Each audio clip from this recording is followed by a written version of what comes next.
All right, so we'll talk about care of the dying patient, also known as comfort care, and what that looks like. I have no disclosures. Today we're going to focus on some of the physiologic and prognostic tools that can be used to identify when end of life is near and support families and address common concerns, as well as identify and rapidly treat symptoms for comfort care and identify normal versus abnormal grief. Please note that the topic of hospice itself will be covered in detail in future lectures. So there is a pressing need to improve end-of-life care because there are many barriers to palliative care and a mismatch between the services that are needed versus those that are available. There are inadequate numbers of palliative trained physicians, and many providers don't feel like they have enough knowledge. And this has been improving over the last 10 years as there have been more fellowship programs that have developed in medical schools and residencies that are now integrating palliative care into their core curriculum. So this is a trend in the right direction. Traditionally, most people would rather die at home than in the hospital. And fortunately, this is actually taking place over time. More and more people are dying at home, and fewer are dying in the hospital. Um, and more people are getting enrolled in hospice or a hospice facility at end of life. So that really helps provide better end of life care. I'd like to start with an ED case of an elderly woman with progressive dyspnea, weakness, nausea, and anxiety for a week. She has had declining energy and appetite, increasing fatigue. She's sleeping more. She's getting weaker. She developed some palpitations and chest discomfort in the setting of a cardiac history. And on exam, she's hypotensive, hypoxic. She became obtunded, was unable to swallow, and was starting to have secretions. Exams showed irregular rhythm, loud heart murmur, JVD, crackles, edema, peripheral cyanosis, modeling, capillary refill less than 3 seconds. She's an AFib. Her EKG is consistent with an MI, and cardiomegaly and congestive changes were seen on chest X-ray, and her labs confirmed the suspicion that she had had a heart attack recently or was having one now. So unfortunately, she fought the non-rebreather mask, didn't tolerate BiPAP, and was given IV fluids because of her low blood pressure. Basically, the ED team recognized cardiogenic shock and acute respiratory failure due to a recent MI and likely a repeat one. Medical treatments were failing, so palliative care was consulted in the emergency department to address goals of care and provide symptom relief. So, key questions to ask whenever you're facing a seriously ill patient. Is this patient actively dying, and how can I recognize when death is imminent? What are the person-centered goals of care? What's most important to the patient and family? Curative treatment versus comfort, or some combination thereof. Uh, what what the patient would want to do, where they would want to die, anything that needs to be done before the patient dies, and what are the family concerns, and what's involved in comfort care. How can we get her comfortable rapidly? So as a physician, there are several tasks that are unique to you at end of life, and one of those is prognostication. We have a whole entire lecture on prognostication later in the year, so I won't go into great detail on that, but I'll provide you with some simple tools that you can begin to use now.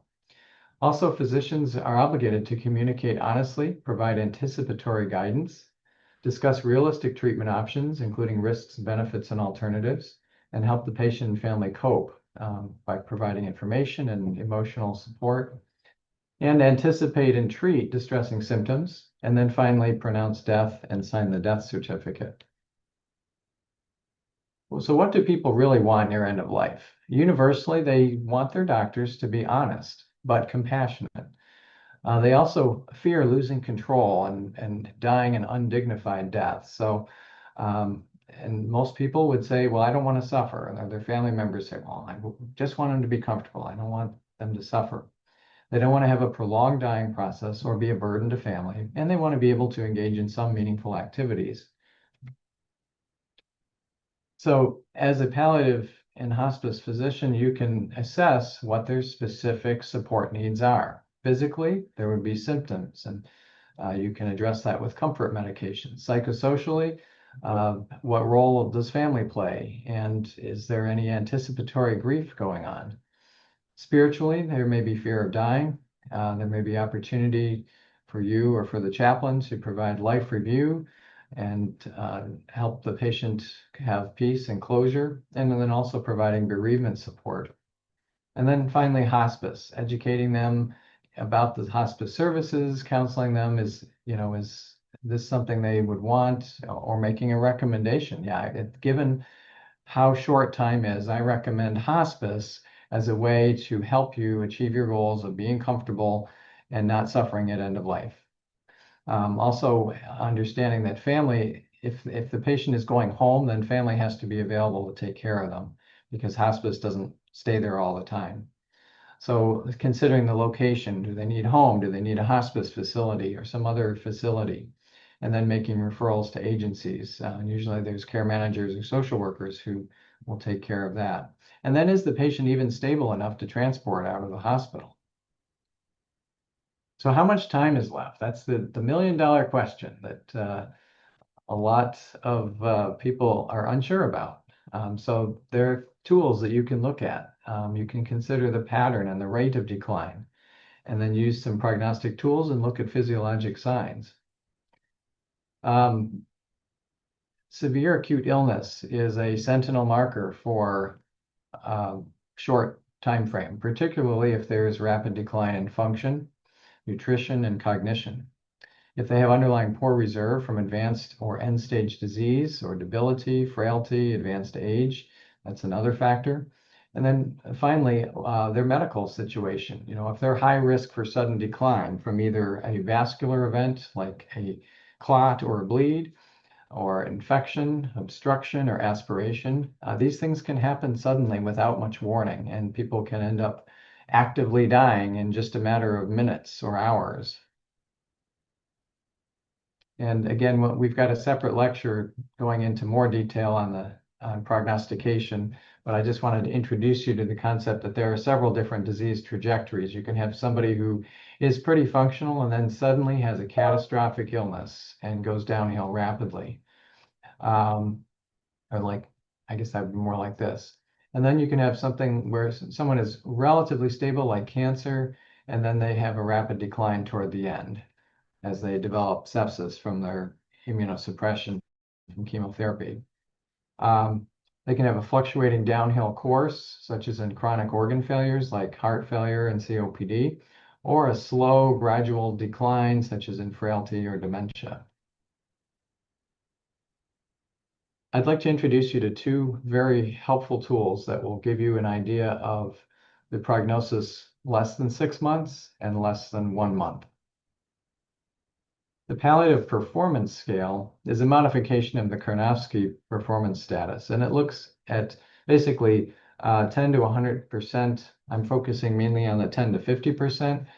It looks at ambulation, activity, and disease extent.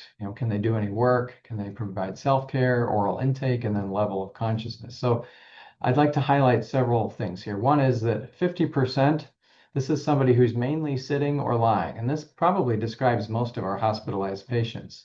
They are really not able to do any work, and they need a lot of assistance. So this could mean they can't walk without a walker, or they need some help with their ADLs.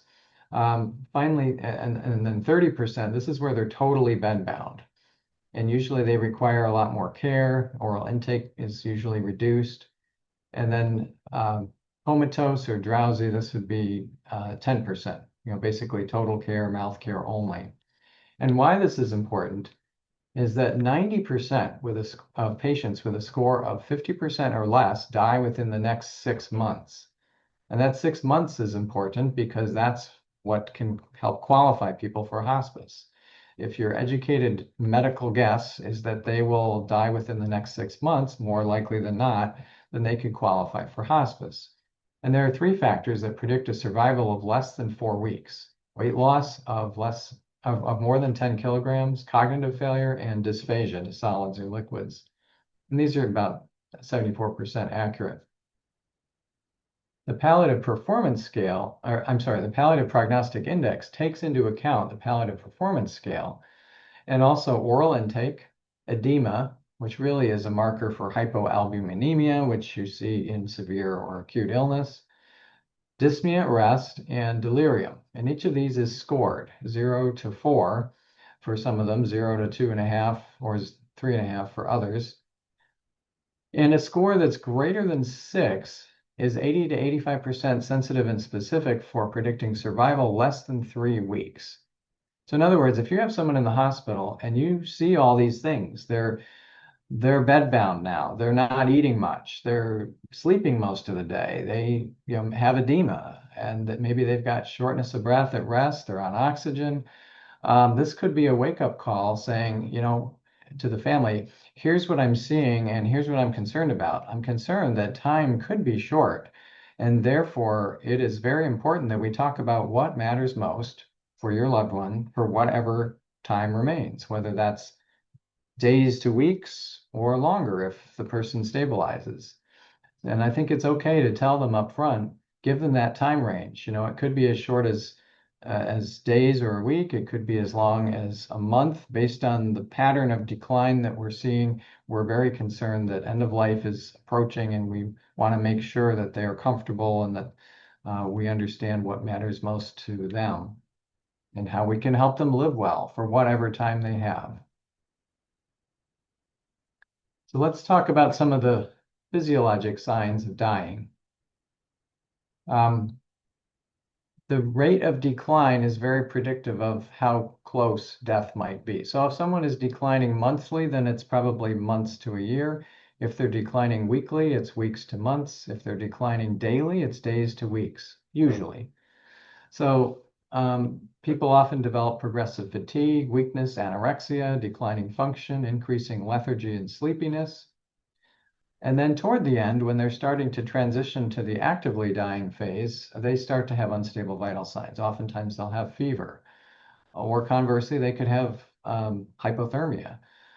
They could have difficulty awakening or be in a coma, tachycardia, bradycardia, decreased perfusion, decreased blood pressure, Shane-Stokes irregular respiratory pattern, development of rhonchi, as well as pooled secretions related to the loss of gag reflex and ability to swallow. They often become oliguric or anuric or develop incontinence. And skin is usually cool with peripheral mottling or cyanosis, particularly beginning in the fingertips and the toes, but also seen over the kneecap and in the legs. Here's some extreme examples of mottling, Shane-Stokes breathing, then of course the secretions. So universally, well, I should say almost universally, families say, well, I don't want my loved one to suffer. Every once in a while you get somebody who says, well, they treated me like dirt during life and I want them to suffer. But that's rare, thankfully. We just want them to be comfortable. So what does comfort care look like? It involves nursing care, so basically limiting vital signs to maybe once a shift, with the exception being respiratory rate, because that's non-invasive and it's a good way to assess if they have pain, shortness of breath, or anxiety. Providing mouth care, lip care, eye care to keep things moist and more comfortable. Skin care, turning them every 2 to 4 hours is tolerated. Using an air overlay mattress to prevent pressure sores. Oftentimes a Foley catheter is helpful because then they don't sit in their urine, and they can relieve their bladder without having urinary or bladder distension. Discontinue non-comfort measures like medications, testing, and monitoring. And then withdrawing artificial life supports and deactivating the ICD. And then medications to prevent or treat symptoms. So some of the most common symptoms at end of life are pain, shortness of breath, anxiety or restlessness or agitation, secretions, fever, anorexia, nausea, itching, fatigue, and lethargy. Opioids are probably the most famous comfort care medications, particularly morphine. Initially, there were a lot of physicians who were very nervous about morphine. in their view, morphine is what kills patients. Or patients' families will say, well, isn't that what killed so and so? Isn't morphine just liquid death or a subtle form of euthanasia or something like that? No, of course it's not. Um, Actually, officially, the consensus statement says we're ethically obligated to treat dyspnea. Patients should be asked to rate the intensity of their breathlessness. Opioids should be dosed and titrated for relief of dyspnea. And the symptoms should be reassessed with the goal of palliating dyspnea without causing adverse effects. So it's important to communicate about palliative and end-of-life care with patients. So opioids are actually the first line for moderate to severe pain or moderate to severe shortness of breath. Can be given IV, orally, sublingually, or subcutaneously if they lose IV access. This is preferred over the IM route. And in a crisis, you can dose it every 15 to 30 minutes and escalate until comfortable and then provide maintenance dosing. So if they're opioid naive, I recommend starting with morphine 1 to 2 milligrams, which is the same dose equivalency as fentanyl 25 to 50 micrograms, which is the same dose equivalency as hydromorphone 0.25 to 0.5 milligrams. The only thing is with hydromorphone, you can't dose it every 15 minutes because it has a longer half-life and you'll dose stack and end up an hour or two later having some respiratory depression. In opioid tolerant patients, you can increase their home dose by 50% or use a different opioid or use higher doses like morphine 4 milligrams, fentanyl 50 to 100, hydromorphone 0.5 to 1 milligram. So you give a dose, you reassess, and you determine did it work? And if so, how long does it last? Because that will help determine dosing intervals if you want to schedule it. If it didn't work, then you keep going up on the dose until you find a dose that works. And so really there's no ceiling dose except that which causes excessive sedation or respiratory depression. And if symptoms are severe, you can try, if one opioid isn't working, try changing to a different opioid. Maybe that person has the genetic polymorphism that will metabolize a different opioid better. Also consider going up on potency or switching routes. And consider NMDA blockers such as methadone, ketamine, or dextromethorphan, which can help block those receptors to help enhance pain control. And then you can also use a continuous IV infusion or a PCA pump. PCA pump would be if they can press the button themselves, or IV infusion if the patient is lethargic. Opioid infusions, and again, we have had a separate talk about opioids, but this is for ongoing severe pain or shortness of breath despite frequent IV boluses. And if you're having to give the medicine at least every 2 to 4 hours, then they probably need a drip if they're going to survive long enough, that is. This generally results in better and faster uniform pain control. It causes less sedation and hypotension and better patient satisfaction. And remember, IV boluses are used to help achieve pain control and symptom control. IV drips help maintain that control. And we usually use morphine or fentanyl, less commonly hydromorphone.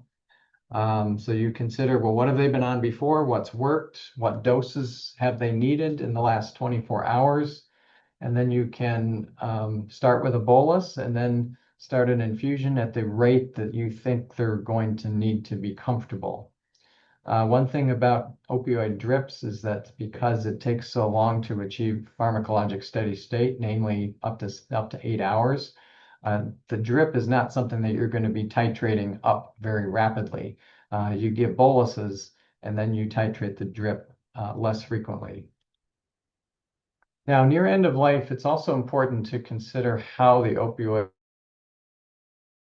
are metabolized and absorbed. So if someone has a lot of anorexia, weight loss, and cachexia, you're going to need to use the oral or sublingual route more than the transdermal route because they're not going to absorb the fentanyl patches as well. And you can also reduce the dose. They may be more sensitive to individual doses. If they have a fever, there's more blood flow to the skin, so you may need to reduce the fentanyl patch dose if they're getting too lethargic or bordering on respiratory depression. For dysphagia, you can use IV, sub-Q, sublingual, transdermal, or rectal routes. And dehydration, renal or hepatic failure. Generally, most opioids are metabolized in the liver and excreted in the kidneys. So you can usually use lower doses and less frequently, or use mainly PRN doses rather than long-acting doses. So basically, you want to avoid codeine, tramadol, and extended-release morphine or oxycodone. Fentanyl is preferred where you've got renal failure. Methadone can also be used, buprenorphine, hydrocodone, or hydromorphone.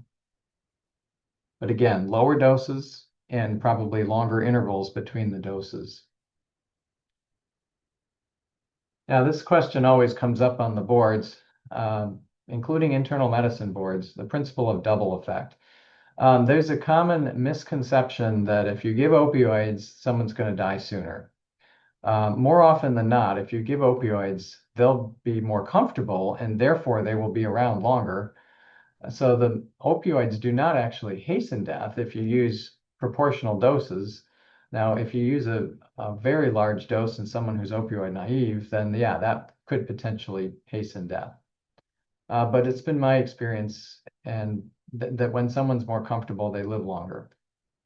The purpose of the treatment, the purpose of giving opioids is not with the intention of killing the patient. It's the intention or motive of relieving symptoms and suffering. And death after opioid administration is due to the underlying disease, not due to the medication.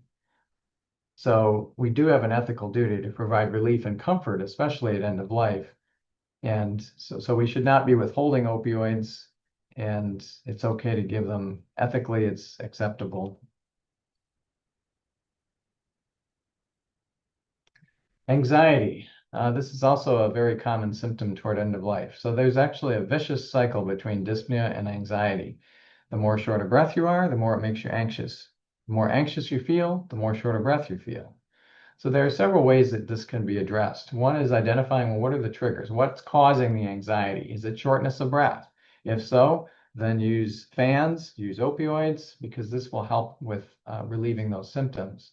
If it's more psychosocial or spiritual concerns, then relaxation techniques, deep breathing exercises, psychosocial and spiritual support through social work and chaplains, and your own therapeutic presence as you care for those patients. Anxiolytics may be useful if opioids are insufficient, if it's due to dyspnea, or even if it's not, actually. But usually we use anxiolytics after the other measures have been tried first. So initially, starting with short-acting agents such as lorazepam or midazolam. Now, I understand that lately there's been an IV lorazepam shortage. And so in our hospital, we've been using a lot more midazolam lately. So 1 to 5 milligrams, generally starting with 1 to 2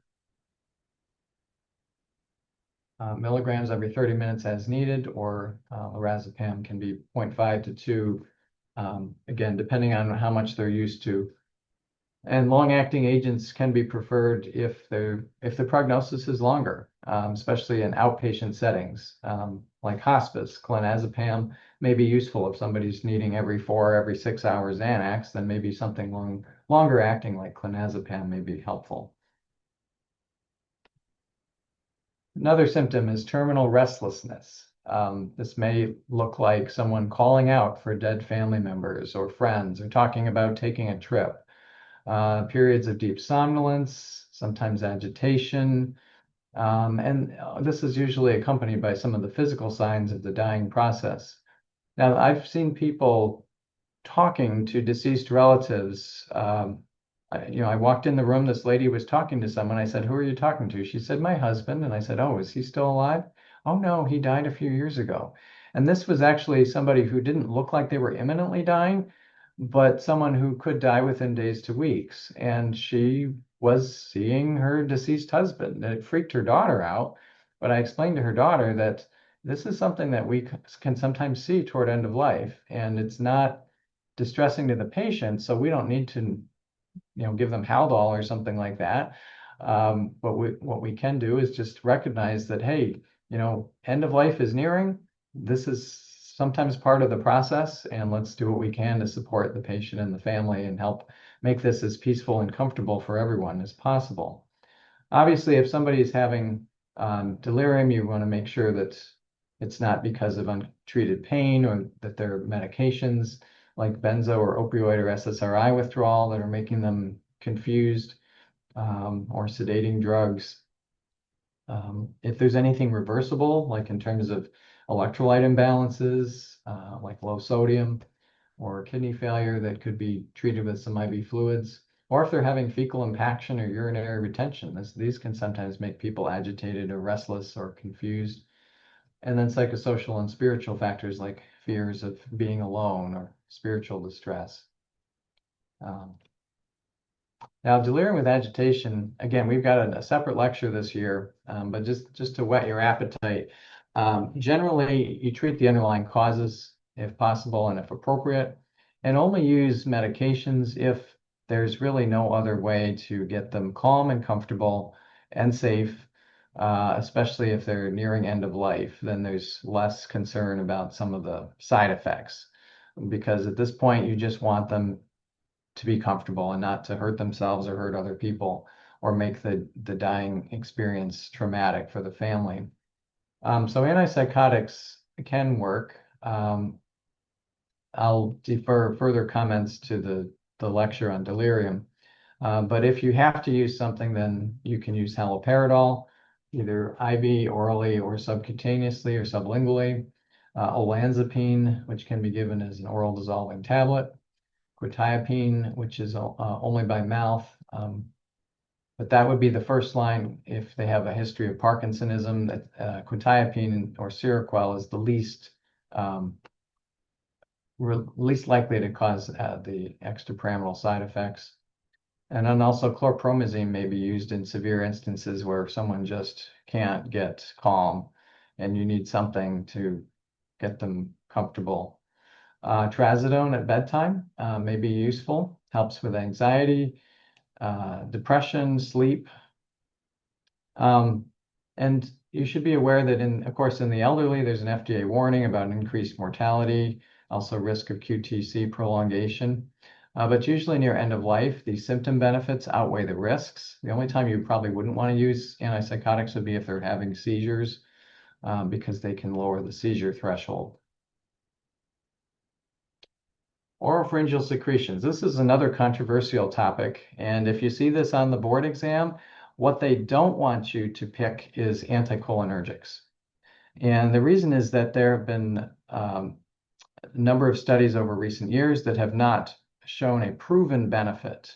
And really, we do use it occasionally, and I'll explain the situations that we do that. So generally, toward end of life, the body becomes weaker, and this includes the muscles in the throat and swallowing, and ability to clear secretions becomes compromised as people approach the end of life. So when they breathe in and out, there's a rattling sound, also known as the death rattle, colloquially, that can be very distressing to family. So usually the first line would be repositioning or postural drainage. Suctioning is not routinely recommended because it can be kind of traumatic. But if there's actually something there to suction out, then you can do it. And then we only use anticholinergics only if the symptoms are severe or if there's family distress despite education and reassurance. And another situation would be if we're withdrawing the ventilator, we usually give a dose of glycopyrrolate at least 15 minutes beforehand, because that will reduce the airway secretions and make it less gurgly when the tube comes out. And of course, that can be very distressing if family hears that.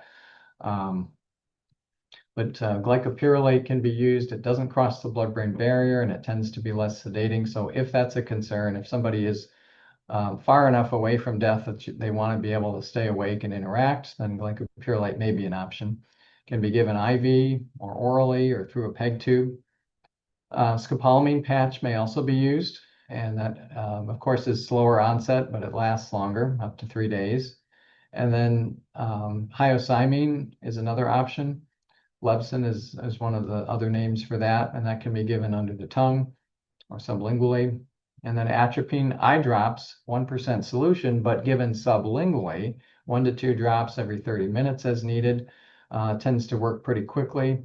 It's fast acting, but has potential for tachycardia and excitatory side effects.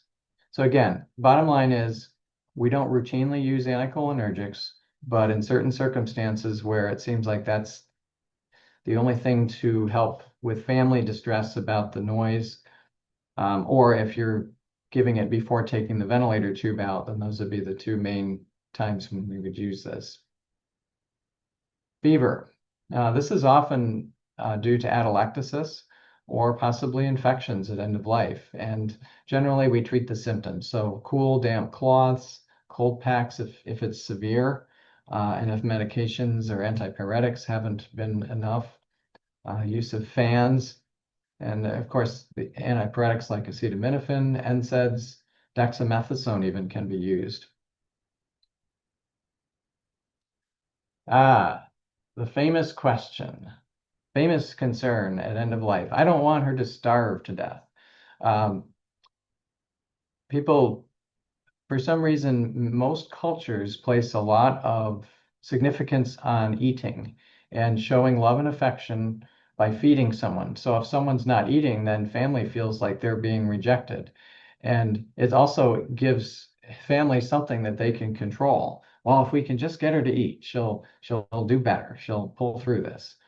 Um, a lot of families don't realize that anorexia or low or no appetite is actually a natural part of the disease progression and the dying process. Think about it. When you're sick, you don't really feel that hungry. And the person is not technically starving to death if they're not needing or wanting those calories. And in the last few weeks of life, the body begins to shift from an anabolic state to a catabolic state. And so loss of appetite is normal, and food is just frankly not appealing. It can even cause nausea. Smells of food, you'd think, baking chocolate chip cookies, yeah, that'd be great.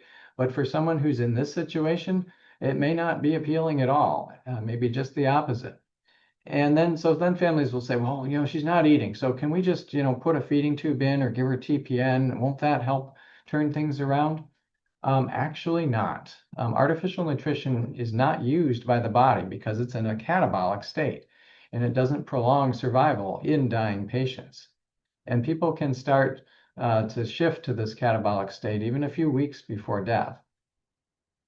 Patients can live comfortably on minimal food for up to 30 days and minimal water for up to 14 days. And so cater to individual preferences. Oftentimes somebody doesn't have an appetite. They may have a craving for a milkshake. And so family goes out, they get this great big milkshake, bring it in. The patient takes 2 sips and says, okay, thanks. That was good. And and the family's like, what's going on? Why are they not eating all this? Well, and it's because the patient wanted a taste of something. And so encouraging families to show their love and affection by means other than food, and don't make food a battle. And also, cater to their preferences, that's fine, but they might only want a bite or a sip, and that might be enough to satisfy a craving.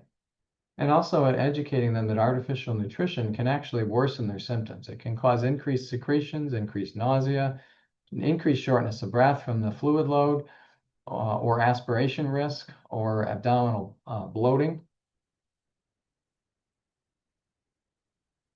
Okay, so now nausea and vomiting. This is also important to address, especially in cancer patients. There's more likelihood of this. Also in uremia, and then from certain medications. So get rid of those non-necessary medications. Look for signs of bowel obstruction or ascites that may be contributing to nausea and vomiting. Do they have gastroparesis, gastritis, dehydration, increased intracranial pressure? And then focus on what oral preferences they do have and reduce any unnecessary medications. There are several antiemetics you can use. Ondansetron is probably the most commonly used one, but prochlorperazine can be given rectally. Metoclopramide, if they don't have a prolonged QT, that is, you can give for short-term use if you suspect gastroparesis. And then second-line medications would include dexamethasone and haloperidol. And these would be more for, especially in situations where somebody has metastatic cancer. And this is very helpful. Malignant bowel obstruction is a unique situation. And really, the quickest way to get nausea and vomiting under control with malignant bowel obstruction is to put an NG tube in and decompress the stomach. That usually works right away. Besides giving IV fluids and PPIs and repleting electrolytes and things like that. But then there's a particular dose, a drug combination, which is helpful with malignant bowel obstruction, and that is Decadron or dexamethasone and octreotide. Why those two? Dexamethasone as a steroid reduces bowel wall edema, and octreotide reduces the intraluminal secretions.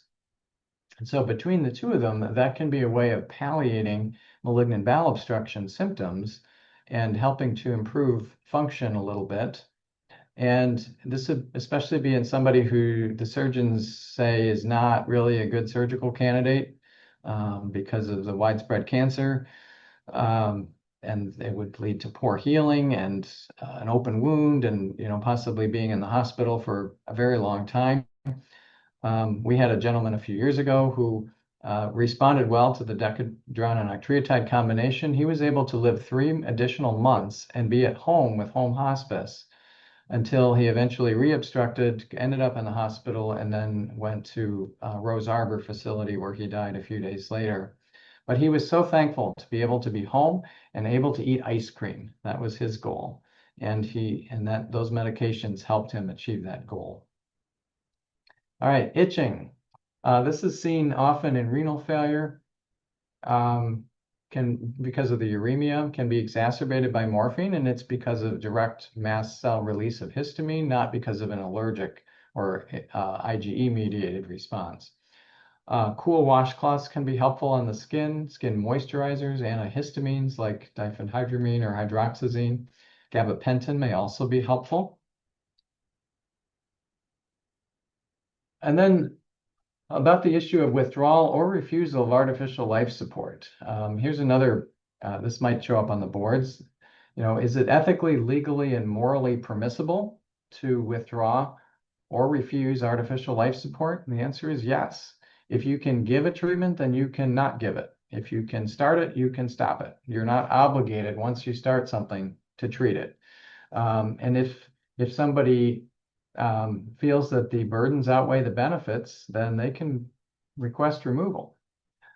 This will allow natural death from the underlying diseases rather than prolong life artificially by machines. And this is helpful to remember, especially because a lot of family members feel like they're killing their loved one by removing the machines. And that's not the case.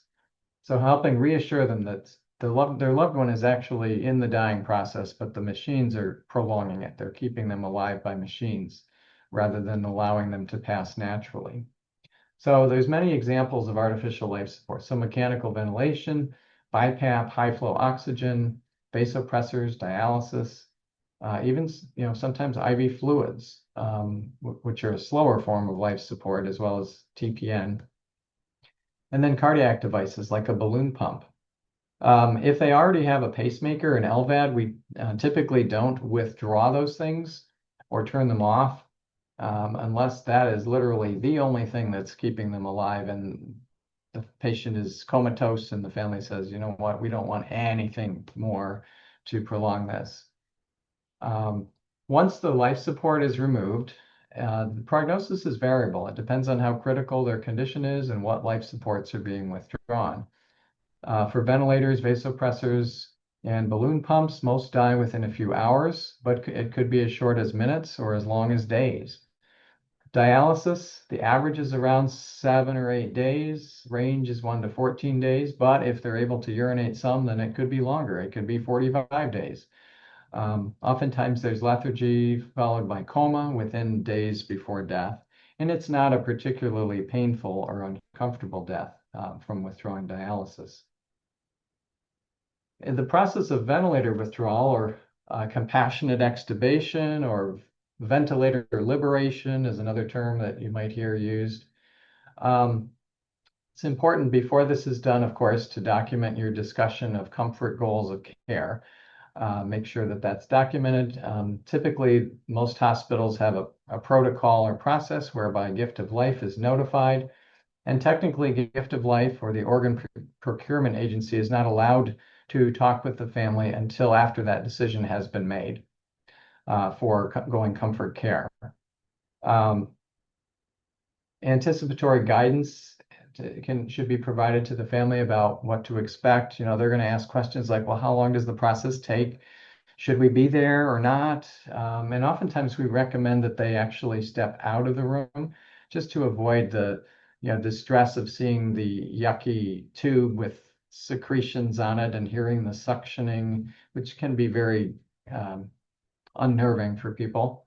But generally, the whole process, once you deflate the cuff and take the ET tube out and suction, that's within 30 to 60 seconds. And so families don't have to be outside the room for very long. It's not wrong for them to be there either, but usually it's more comfortable emotionally for them not to be. Also having spiritual support, chaplains available, and then pre-medicating with IV medications to prevent and treat symptoms. So air hunger with opioids, anxiety, benzodiazepines, secretions with glycopyrrolate. If they're comatose and not really needing any sedation, you don't have to give them benzodiazepines. But if they're on 50 micrograms of propofol, then you're probably going to need to give them something before you stop the propofol and take the ET tube out. So bolusing the doses first, and then seeing how much they need, making sure that those medications are available often once the tube is out, and then using a drip if their prognosis is hours to days, or if they're having severe symptoms requiring frequent boluses. And generally, we want to target the respiratory rate to less than 20 to 24 without any signs of any grimacing, agitation, or restlessness. There's something called the RDOS, Respiratory Distress Observation Scale, which if you want to quantify their degree of distress, you can use that. But just be aware that that's a tool. Might show up on the boards, asking you what's the best tool to use to address or assess respiratory distress following vent withdrawal. It's the RDOS. All right, so National Grief Awareness Day. I'm going to shift gears now and talk about grieving and complicated grief, because this will show up on the boards. It's important to know that grieving is a natural process. There are 5 stages. It's not always simple. Grief differs from bereavement, and complicated grief is associated with complicated relationships. And prolonged complicated grief is now recognized, and it's something that can be very disabling to people. So reactions, you're probably all familiar with this, but Elizabeth Kubler-Ross in 1969 wrote a book called On Death and Dying, which really brought to the forefront the whole topic of death. And she identified 5 stages of grief and dying. Denial, I can't believe this is happening. This can't be real. Anger, why did this happen? I was fine, or they were fine last week. This bargaining. Well, if only I had done this, or maybe if I do this, then they'll live longer. Depression, which is then followed by acceptance. And obviously, we all hope that people will get to the acceptance part. Not everybody follows the same order or starts in the same place or goes through all of the stages. But it's very important that people will initially often be in the denial and anger stages. And so they're going to react when you tell them that their loved one could be nearing death. They're going to often respond with the first 2 stages of grief and dying, so that they may be exhibiting anticipatory grieving. Now, the difference between grief and bereavement is just the state or fact of having lost someone to death. whereas grief is the emotional reaction and response to bereavement. It involves emotional, cognitive, functional, and behavioral responses, and it can begin beforehand, manifest, it's called anticipatory grieving, and it can be prolonged afterwards. Anticipatory grief is where you have simultaneous and overlapping grief processes, and it often involves recognizing losses. So patients are losing their youth, their opportunities, their health, their functional abilities and independence, their roles, their identity, their self-worth, and ultimately their life. Families are losing their expectations are shattered of what life was going to look like. There may be physical or social changes that they're grieving the loss of, and then of course grieving the loss of their family member eventually. So it's helpful to foster hope and help them set attainable goals and ask realistically what they're hoping for. And the focus on being rather than doing. In other words, be present, enjoy the moment, enjoy the time that you have with them, rather than always trying to fix something or do something. There's something called the Hearth Hope Index, which I'll reference in a minute. Again, you'll probably see that on the boards too. So keep that in mind. And Hearth Hope Index, we'll get to that in a minute. And then psychotherapeutic interventions such as dignity therapy and meaning-centered psychotherapy are helpful.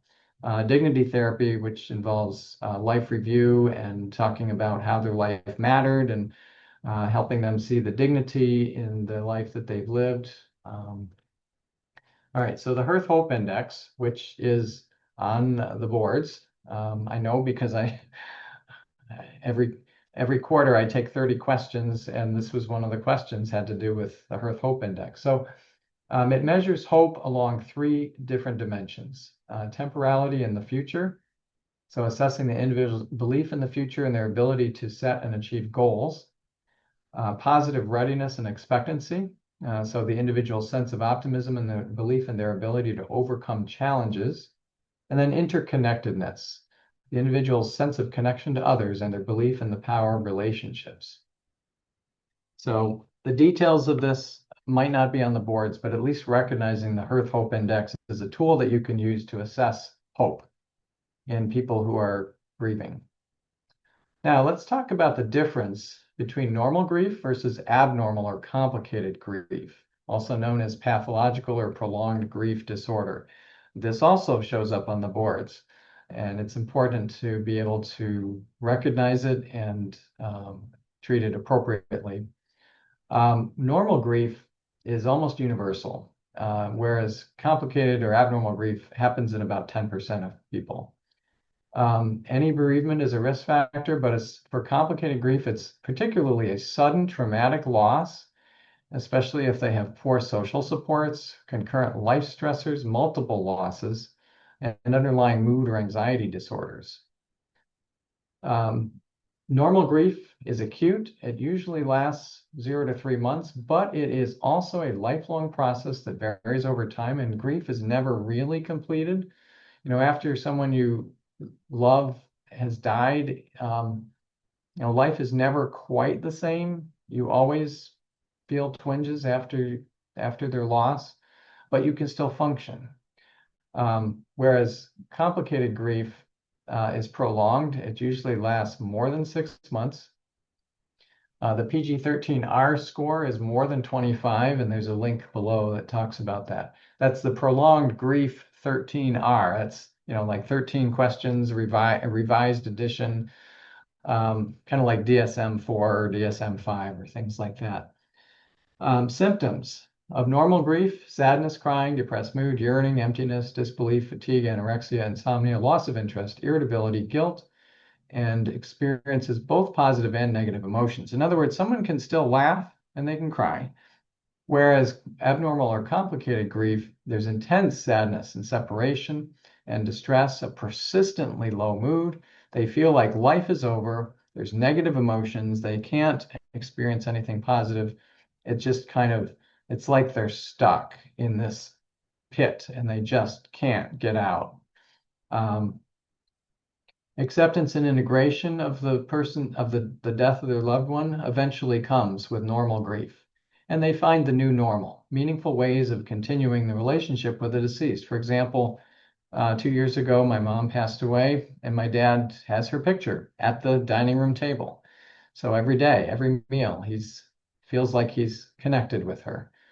Um, Whereas with abnormal or complicated grief, there is no finding a new normal. There's no acceptance or no moving on. People are just stuck there.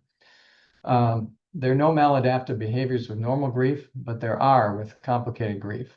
And the focus is on the intense yearning and sadness or over-involvement versus excessive avoidance. Um, and they become estranged from others. Functionally, normal grief, initially, there's a spectrum of emotional, cognitive, social, and behavioral disruptions, but later this normalizes. Whereas complicated grief, this is persistently low function and they're significantly impaired. They neglect their self-care. They neglect their relationships with other people who are still alive. Their job performance suffers. They stay home. They don't go out much. Basically, it's very disabling. And then finally, effect on the health. Normal grief doesn't adversely affect health, but complicated grief does. And there's increased risk of heart disease, hypertension, cancer, and increased mortality, including suicide. So how do we treat this? I mean, if they're stuck in a rut, what in the world can we do? And I think, first of all, recognizing complicated or prolonged grief and understanding that it is chronic and unremitting if untreated. And it requires targeted complicated grief treatment, or CGT, which is superior to psychotherapy alone. And this includes cognitive behavioral techniques, interpersonal psychotherapy, and motivational interviewing, helping them set personal goals, and then helping them come to terms with the loss and finding a pathway to restoration.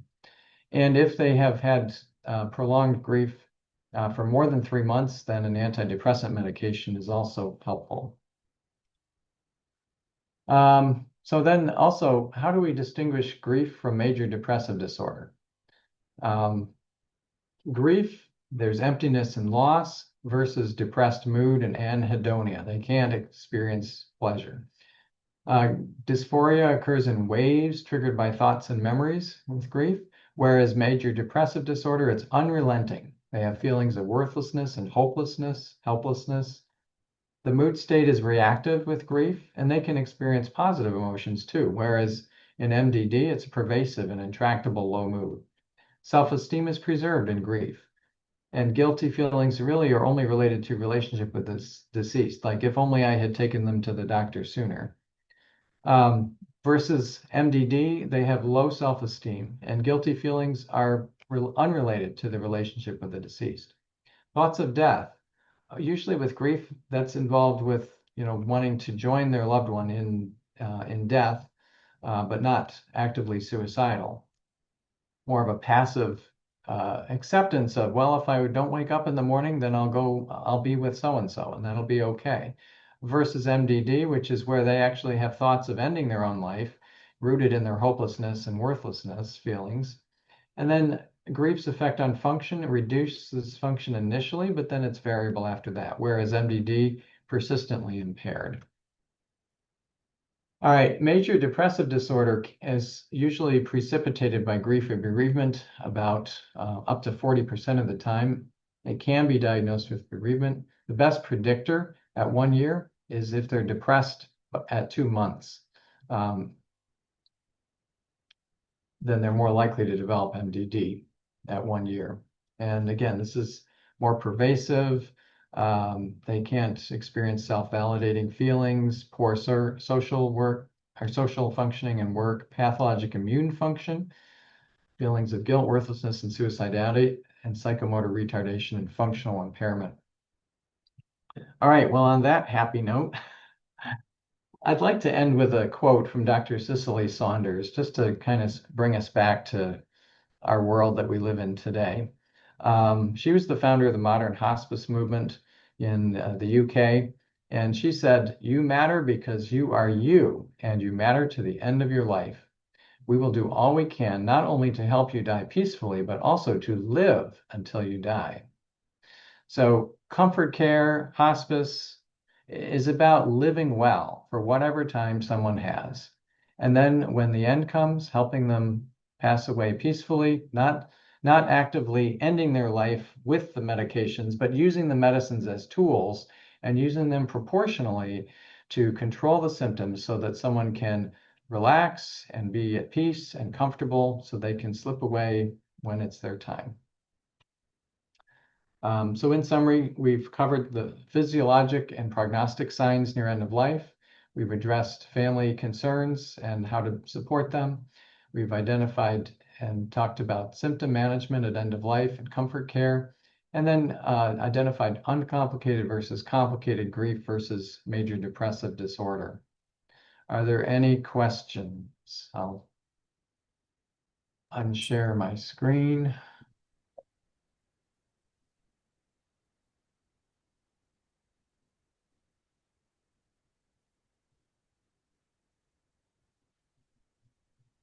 I have one question.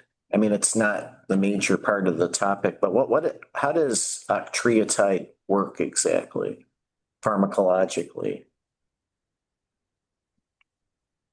Um, That's okay. I can answer it as an ER doc. So it changes the vascular flow to the gastrointestinal tract. So we use it for acute upper GI bleeds. So if you reduce the blood flow, right, you reduce people who are bleeding. Mhm. So it's a vascular acting agent for specifically for the gastrointestinal tract. I guess I'm getting the understanding it's supposed to, doesn't it slow everything down? But why would that help? I mean, so I guess if you're having diarrhea, you No. don't want to slow. No, for a bowel obstruction is what they're talking All about, right. malignant bowel Yeah. obstruction. That Okay. reduces intraluminal secretions, so there's less fluid in the intestines. And if there's less fluid, then there's less distension and Okay. discomfort in the intestines. Okay, that makes sense. Thank you. Oh, appreciate it.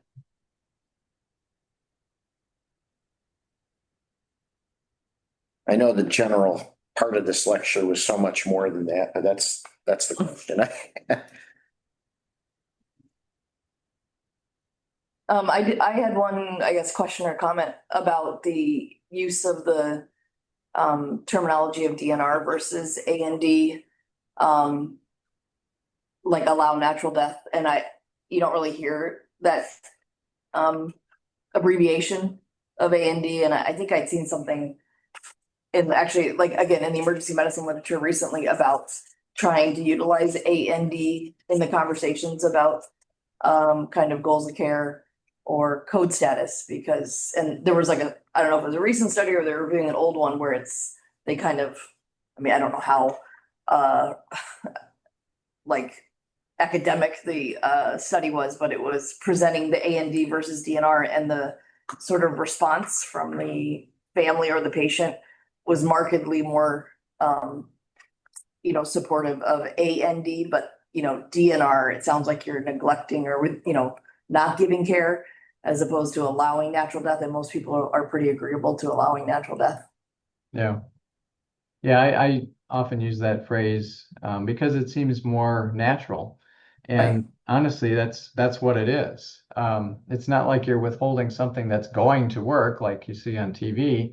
It's you're not subjecting them to a traumatic procedure, which could potentially most likely just traumatize them in the dying or as they're already dead or in the dying process. And recognizing that someone has died and doing CPR is merely an attempt to try to bring them back with a very low likelihood of actually working. Not impossible in all instances, obviously, but if somebody is nearing end of life with other diseases, then helping the family accept that by using phrases like allow natural death is a powerful tool.